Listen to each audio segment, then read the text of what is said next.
Of all three Hercule Poirot films, I feel this one falls in the middle for me. I enjoyed Murder on the Orient Express probably the most out of the three films, which some may say is shocking because a lot of people don't really like that film.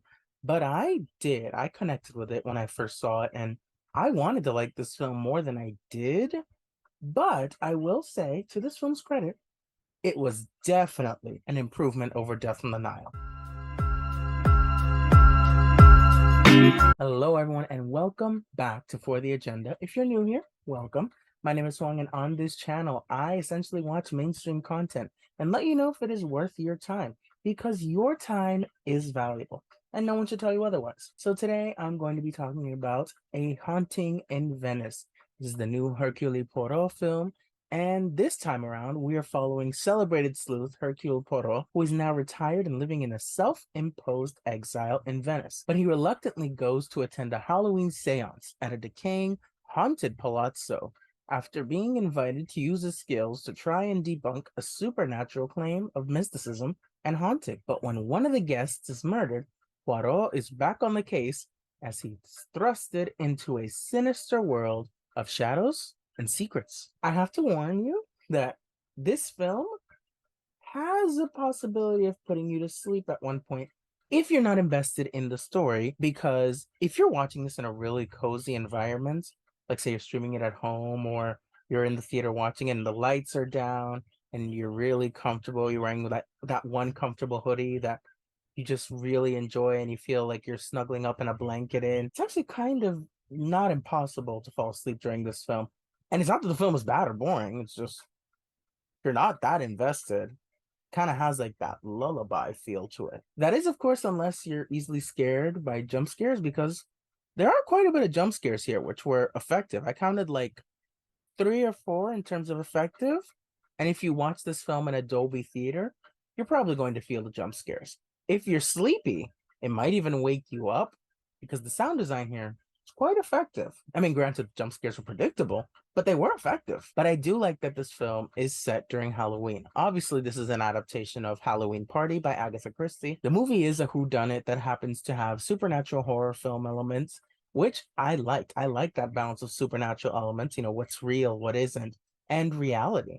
I just wish it went more in the supernatural direction rather than the whodunit. I feel the balance, they maybe leaned a little bit more into the murder mystery towards the end, but I really enjoyed what they were doing with the supernatural elements. And I'm like, I would have liked a little bit more of this.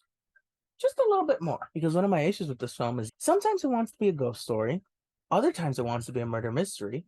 And I would have maybe preferred the ghost story because it felt just a little bit more clever than the murder mystery. And I appreciate them wanting to mix both elements that I personally love, but it needed a better script to pull off the twists and turns, which technically they work. Technically, they will work for a couple of people. But for me, they just weren't as strong or surprising as I feel they could have been. In my case, I feel one of the parts where it needed to be stronger was the motive, and essentially it would have made it a better whodunit. Now, if you've only seen one of the first trailers for this, you'll be good because the film doesn't spoil that much when it comes to the mystery, which I appreciate. However, you have seen quite a bit of the horror elements, which is unfortunate. Again, I think had the script been sharper, it probably would have been better because there is an edge and an amount of wit that films like Knives Out bring, where you get hooked onto their every word and become that much more interested in the mystery. And this film, sure, has its moments like that, but other times it's all exposition. It's like listening to a seminar on a Zoom call when you're driving home and you pay attention for a hopeful payoff. But in a way, you start to wonder if this is the best way certain things could be delivered. Another example here are the jokes, which they were all right. My screening laughed at times. Me, not that much. There are occasional chuckles here and there, but I'm not producing, gut busting laughter like Bottoms did, which I saw that film the same day. So I was riding that high going into the screening. Now, what is weird about the humor aspect in this film is that some of them are delivered by Tina Fey's character, and she is a part of SNL royalty. She knows comedy like the back of her hand. She's hilarious. However, Tina Fey in this film is delivering an Angela Lansbury style impersonation, when it comes to the quick wit, which I'm sure she improvised, which she's very talented at. Don't get me wrong, she's a very talented improviser. But the voice inflection here for that character just didn't work for me. It felt like watching an SNL sketch, but you're supposed to take the Tina Fey character seriously.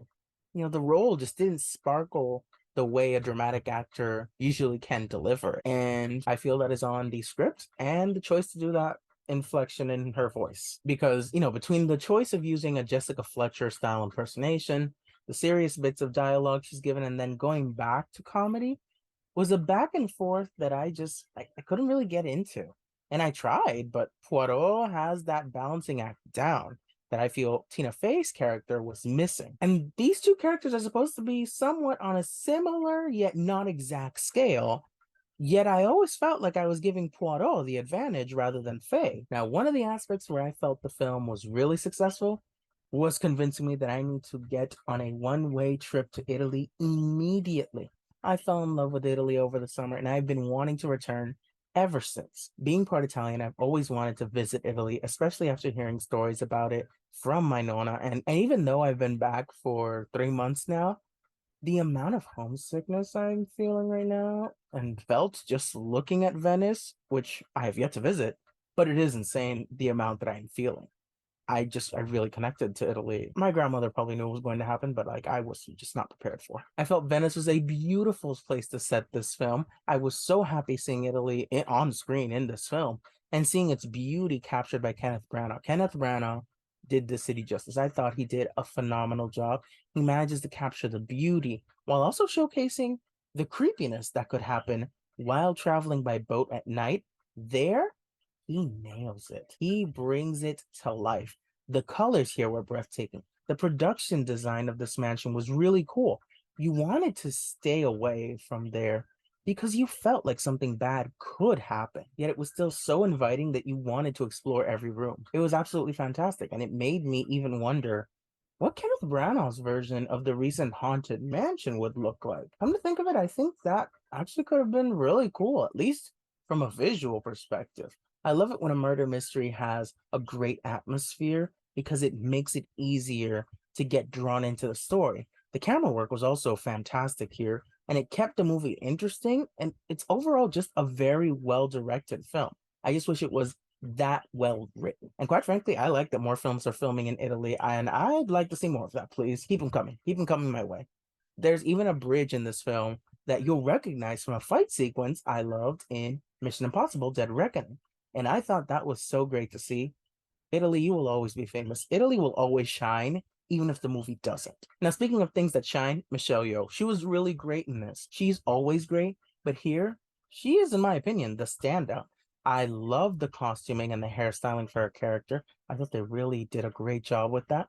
And I love that she wasn't casted in a maternal or a martial arts role, which she always delivers in, don't get me wrong. But I like seeing her get this type of role. It's different for her, where she shows you not only why she got that Oscar, but why she has stuck around in this business for so long. Her ability to adapt, she's just that good. Michelle Yeoh can really do anything that she wants to do. And I'd love to see her in honestly more roles like this. She wants to take on another horror film? Go for it. I'll see it. If she believes in the role, I'm there. And Michelle Yeoh, I knew was going to be the standout the minute I saw the trailer. So when I saw her role in the film, I'm like, yep, I was right. She's the standout. I mean, could I expect any less? No. I also want to give this film props. I appreciate that they kept this under 2 hours. It's a solid 104 minutes. And even though the pacing was uneven at times, specifically in the middle, which is where audiences could either get lost or doze off, the dozing off part, again, it's due to how cozy you are when watching this film because, again, there are candlelights being used, the atmosphere, it's mostly a dark setting. It could happen, but the setup at the Halloween event, that was really good. I also really like that part. Now, the third act where you solve the mystery felt like an exposition dump rather than a walkthrough of the clues and what happened. You don't get that much of an opportunity to solve the puzzle, and that's unfortunate. If you've liked Murder on the Orient Express and Death on the Nile, I mean, the last one would be a little questionable, but that's all right. Then you're probably going to have a really good time with this film. You don't need to watch the others to watch this film, which I also appreciate. Unless First, you want to familiarize yourself with the style of Hercule Poirot. And Kenneth Branagh does a really good job in the role. Not that much here, because the script toned down his character, but in the other two films, he's actually really good. And I wanted to like this film more than I did. It kind of has a lot of elements that I would normally love in a film, but this film, this script, it just didn't do it for me. What this film was missing was that important aspect in a whodunit known as fun. You're supposed to have fun solving the mystery as you do in Knives Out. Even Scooby Doo movies are episodes. You pick up the clues, you notice things that seem peculiar to you, you begin to speculate, question people's motives. That's what makes it a fun murder mystery. That's what makes a murder mystery fun. The entertainment value which this film loses when it goes a little too serious and doesn't allow the audience to enjoy itself, the entertainment value which I feel this film loses when it strays away from the horror elements. When it was focusing on the horror elements, it was really good. And I'm saying more of this because I want to see where this ends up and a little less of the mystery they were dealing with. I think a rewrite would have been necessary. Would I recommend this film? While I wouldn't say that this is a must-see, if you want to include something new into your Halloween marathon for the month, and you feel like seeing something in a theater or even at home, this is actually going to be on Hulu on October 31st. But if it's still available in your theater, you know what? I might say sure. If it's a theater, I feel this could work as a matinee. And if you don't want to go to the theater, I feel this could also work down the line on streaming. Like I said, this is going to be on Hulu and Premium Video on Demand on October 31st. Now, if you've liked the previous Poirot films, you should see it. You know what? You might like this one more than I did. It might even be your favorite.